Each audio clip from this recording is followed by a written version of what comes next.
बिस्मिल्लाहिर्रहमानिर्रहीम। Welcome students to another video lecture. आज हम लोग फ़र्स्ट ईयर का कार्बोहाइड्रेट का नेक्स्ट जो हमारा लेक्चर है वो स्टार्ट करेंगे। जैसे कि आपको याद होगा कि प्रीवियस जो लेक्चर था उसमें हम लोगों ने कार्बोहाइड्रेट्स जो है वो स्टार्ट किए हुए थे। कार्बोहाइड्रेट्स और कार्बोहाइड्रेट्स को हमने कैटेगराइज़ किया था तीन चीज़ों में, तीन हिस्सों में। एक को हमने कहा था मोनोसेक्राइड्स, तो यहाँ पे हम लोग टाइप्स लिख देते हैं। फर्स्ट ऑफ ऑल इसमें आ जाएगा मोनोसेक्राइड्स, ये हमने पढ़ लिया था प्रीवियस लेक्चर में। और फिर हमने पढ़ा ओलिगोसैकराइड्स। तो आज जो है वो हम लोग इसका थर्ड और लास्ट कैटेगरी जो है वो पढ़ने जा रहे हैं, जिसको हम लोग कहते हैं पॉलीसैकराइड्स।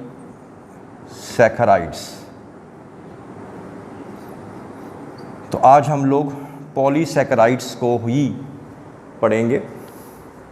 सबसे पहले इसका एक ब्रीफ सा इंट्रोडक्शन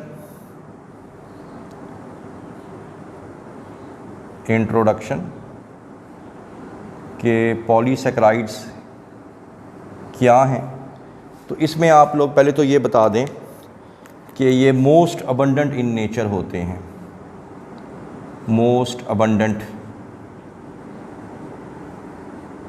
यानी ये नेचर में, कुदरत में बहुत ज़्यादा, यानी सबसे ज़्यादा कार्बोहाइड्रेट्स में से पॉलीसैकराइड्स पाए जाते हैं। तो ये आप लोगों ने इसमें बता देना है। और पॉली, क्योंकि पॉली का मतलब मैनी, सैकराइड्स मैंने शुगर, इसी वजह से ये मोस्ट कॉम्प्लेक्स भी होते हैं। इनका जो केमिकल स्ट्रक्चर है वो बहुत ही कॉम्प्लेक्स होता है और इसी वजह से इसको हम लोग मोस्ट कॉम्प्लेक्स बोलते हैं। चंद एक फ़ीचर्स देख लेते हैं इसके, इनकी पॉलीसैकराइड्स की खूबियाँ देख लेते हैं कि किन को आपने पॉलीसैकराइड्स बोलना है। और पॉलीसैकराइड्स की चंद एक खूबियाँ जो हैं वो ये हैं कि ये टेस्टलेस होते हैं। टेस्टलेस, अगर आपको प्रीवियस लेक्चर याद हो, मोनोसैकराइड जो हैं वो स्वीट इन टेस्ट होते हैं, ओलिगो जो हैं वो लेस स्वीट, और ये टेस्टलेस में आ जाएंगे। और आम तौर पे जिसको हम लिख सकते हैं यूजुअली ब्रांच्ड, इनका जो केमिकल स्ट्रक्चर होता है आम तौर पे, सबका नहीं, आम तौर पे ये ब्रांच्ड स्ट्रक्चर इनका होता है। तो ये आपने बता देना है। और पॉलीसैकराइड्स जो हैं फॉर्म्ड, ये कैसे बनते हैं? ये बनते हैं बहुत से मोनोसैकराइड्स के मिलने से, ठीक है। Formed by the glycosidic linkages of many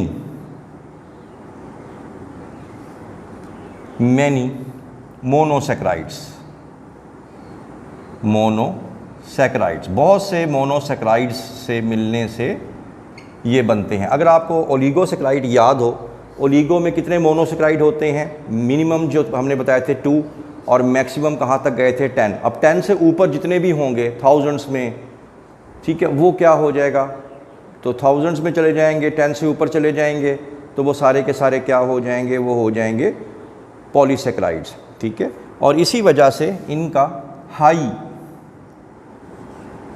molecular weight भी होता है। हाई मॉलिक्यूलर वेट, जारी बात है इसमें, क्योंकि बहुत ज़्यादा मोनोसैकराइड्स होते हैं, इसी वजह से इनका मॉलिक्यूलर वेट भी हाई होगा।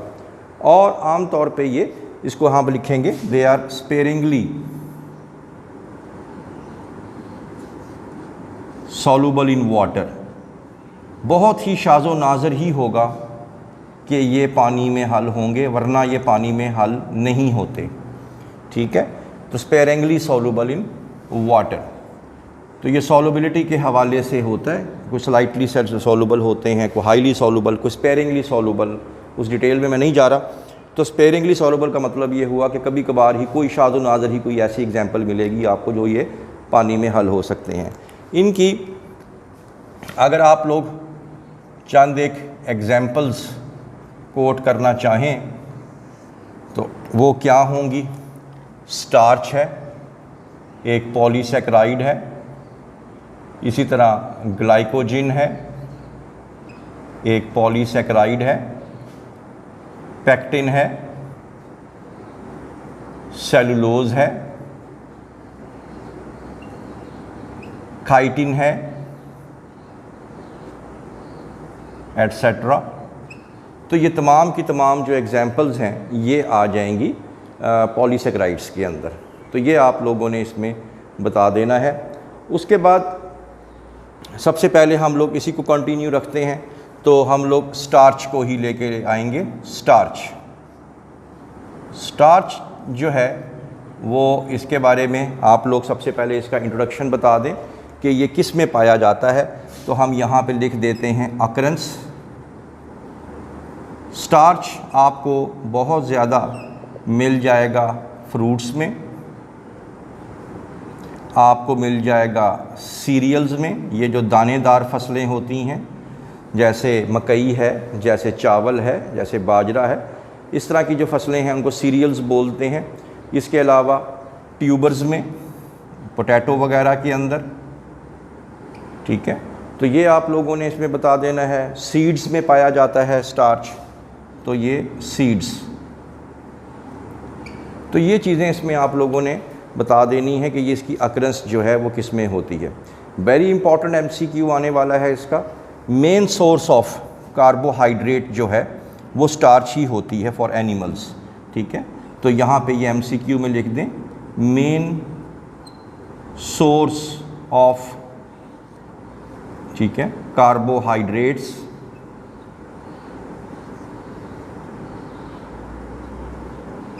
फॉर एनिमल्स,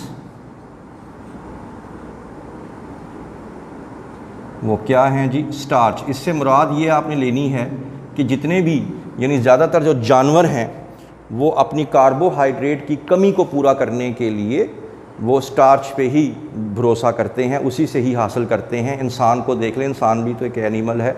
इंसान पोटैटो खाता है, इंसान सीरियल्स खाता है ताकि अपनी कार्बोहाइड्रेट्स की जो नीड है उसको क्या किया जा सके, पूरा किया जा सके।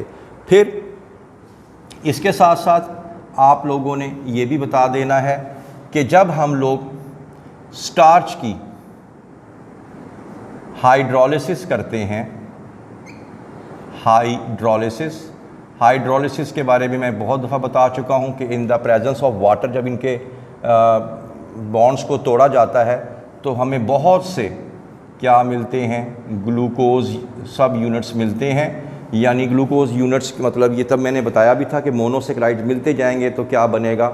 आपके पास पॉलीसेक्राइड बन जाएगा। तो उसी तरह ही है कि जब स्टार्च को तोड़ेंगे तो क्या बन जाएगा? आपको ग्लूकोज के जो यूनिट्स मिलेंगे। फिर उसके बाद आप लोगों ने इसका आयोडीन टेस्ट बताना है कि आप कैसे बताएंगे कि एक टेस्ट ट्यूब के अंदर स्टार्च मौजूद है। अगर आप उसमें आयोडीन डालें उस टेस्ट ट्यूब में और उसमें अगर स्टार्च हुई तो वो उसका कलर क्या हो जाएगा? उसका कलर ब्लू कलर में वो चेंज हो जाएगा। तो आपने बता देना है कि कन्फर्मेटरी टेस्ट हो गया है किसका? स्टार्च का। ये एमसीक्यू में आ जाता होता है। फिर उसके बाद स्टार्च जो है वो दो हालतों में पाया जा सकता है, ठीक है। तो हम भी यहाँ लिख देते हैं स्टार्च की दो कंडीशंस में ये पाया जा सकता है। एक को हम लोग कहते हैं अमाइलोज और एक को हम लोग कहते हैं अमाइलोपेक्टिन। जो तो अमाइलोज होते हैं वो अनब्रांच्ड होते हैं,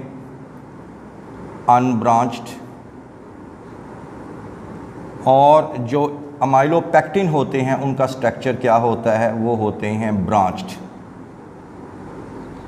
दूसरी बात, अमाइलोज जो है ठंडे पानी में तो हल नहीं होता, लेकिन आप कह सकते हैं can be dissolve in hot water, लेकिन कम से कम ये हॉट वाटर में डिज़ोल्व हो जाता है, लेकिन ये मुकम्मल ही इनसॉल्यूबल है। अमाइलोपेक्टिन की बात कर रहा हूँ, चाहे हॉट वाटर हो चाहे कोल्ड वाटर हो, तो ये उसके अंदर जो है ये बिल्कुल ही उसमें डिज़ोल्व नहीं होता अमाइलोपेक्टिन। तो वेरी इंपॉर्टेंट अमाइलोज़ और अमाइलोपेक्टिन जो है, इसके बारे में ये शॉर्ट क्वेश्चन अगर बन जाए तो आपने बता देना है कि अमाइलोज़ जो हैं अनब्रांच्ड हैं, वो ब्रांच्ड हैं। अमाइलोज़ जो हैं ये डिज़ोल्व हो सकते हैं हॉट वाटर में, और जो अमाइलोपेक्टिन है वो किसी में भी हल नहीं होंगे। तो ये आप लोगों का यहाँ पे स्टार्च जो है वो कंप्लीट हो गया है। स्टार्च के बाद दूसरी कैटेगरी जो हमारी आ रही है पॉलीसेक्राइड में, उसको हम लोग कहते हैं ग्लाइकोजन।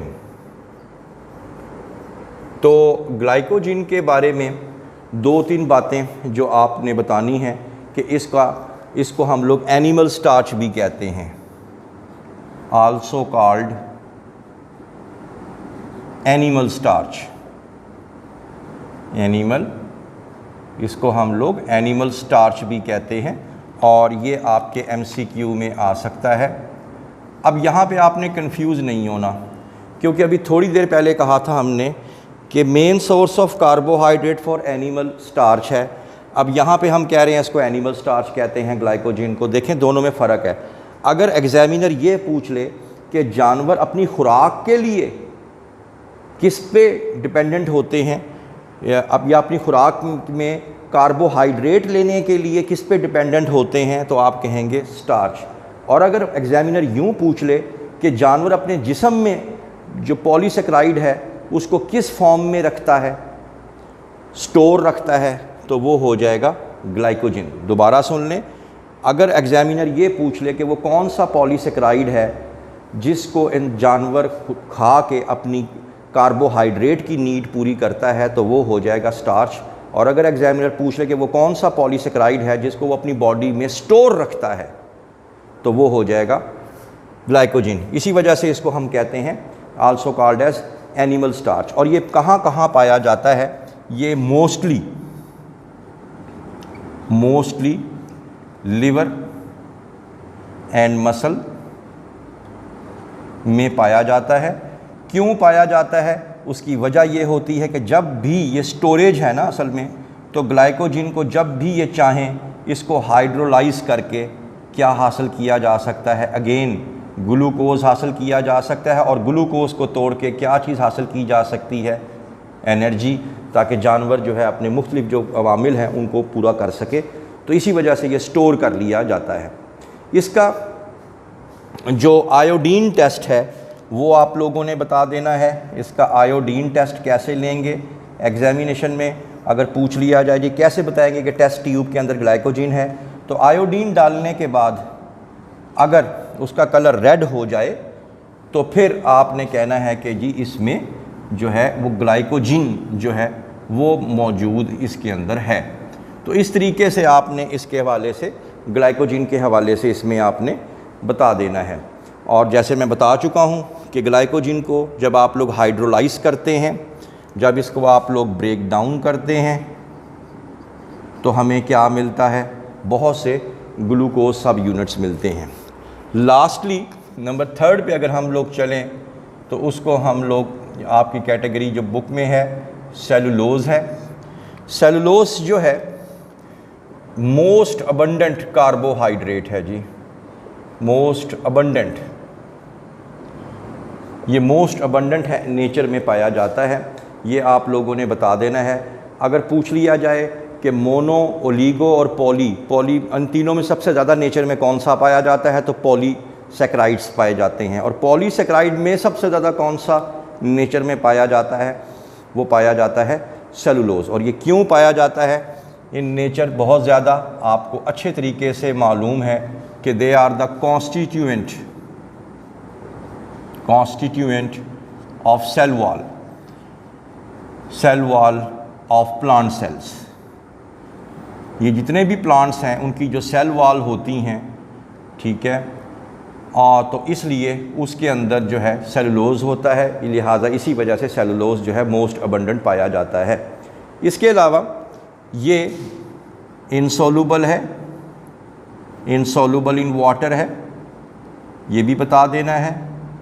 और ये भी बता देना है कि जो ग्लाइकोजन है ये भी पानी में क्या होता है, इनसॉल्युबल होता है। ठीक है, ये कंपैरिजन भी साथ साथ चल रहा है। उसके बाद अगर इसका आयोडीन टेस्ट आपको बताना पड़ जाए, आयोडीन टेस्ट, तो आयोडीन टेस्ट में बता दें कि इसमें नो कलर चेंज, ये आयोडीन के साथ मिलके कलर चेंज नहीं करता।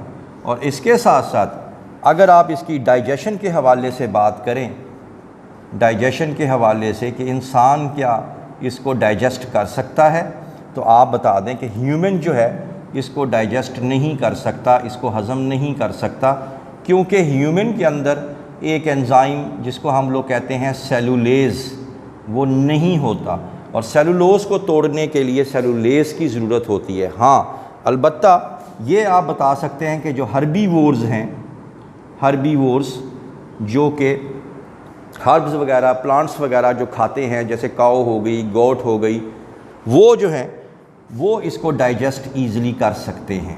क्यों? इस वजह से क्योंकि उनके डाइजेस्टिव ट्रैक्ट में, उनके डाइजेस्टिव ट्रैक्ट के अंदर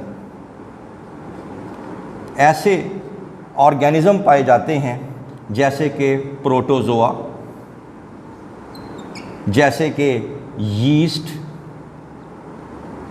और जैसे कि कुछ बैक्टीरिया। तो ये जो उनके गट में पाए जाते हैं, ये उनके गट में क्या प्रोड्यूस करते हैं, सेलुलेज प्रोड्यूस करते हैं, और खाने के बाद सेलुलोज उनकी बॉडी में चला जाता है और उनके गट में क्या प्रोड्यूस होती है, सेलुलेज प्रोड्यूस होती है, और वो फिर सेलुलोज को ग्लूकोज सब यूनिट्स में ब्रेक डाउन कर देते हैं। तो एंड पे जाके आप लोग बता दें कि फिर भी तो जब ये सेलुलोज जो है, सेलुलोज प्लांट्स में आ गई, उनकी गट में कौन सा एंजाइम आ गया, सेलुलेज आ गया, और उसके बाद यहाँ पे ये ग्लूकोज सब यूनिट्स में टूट जाएगा, और इस तरह वो अपनी एनर्जी हासिल कर सकते हैं। तो ये था जी आप लोगों का आज का topic, polysaccharides. I hope that you have understood the lecture today. For more interesting videos please stay connected with us. Thank you very much.